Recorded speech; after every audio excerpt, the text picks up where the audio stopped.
День семьи, любви и верности отметили в Сухуми. В этом году на Старом поселке его совместили с Днем защиты детей, который не удалось провести 1 июня из-за карантина. 4 года подряд депутат Сухумского городского собрания Ираклий Харчилава и Управление культуры администрации Сухума устраивают на Старом поселке праздник для детей.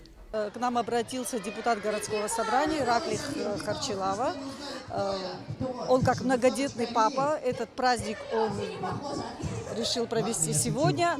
Конечно же, с удовольствием поддержали его поддержал и ВАК. Они организовали вот именно вот эти развлекательные моменты, музыкальное оформление управления культуры помогло. Я думаю, что это нужно практически проводить не только вот в этом районе, а и по всему городу. Мы, как управление культуры, тоже планируем в летнее время провести в парках, различные мероприятия для наших детей. Я думаю, что это каждой маме, которая выйдет со своими детьми, такого рода развлечения, они будут только в радость всем. На обновленной, свежевыкрашенной детской площадке чувство праздника царило в воздухе. Аниматоры увлекли детей разнообразными конкурсами в перерыве с музыкальными паузами. Дети охотно пели и танцевали.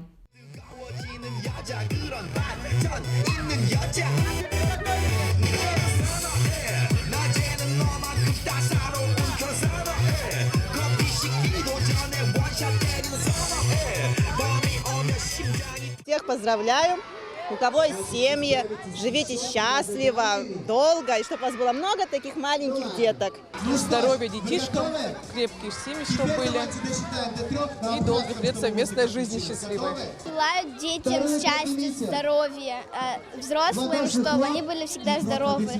Ахасу шкулы джамхан, гушем хилу камхан, гварбжару бжамхан, и штахурзу джахамхан, жахала ирбштала, жаркуш галучажала. Праздник детям пришелся по душе.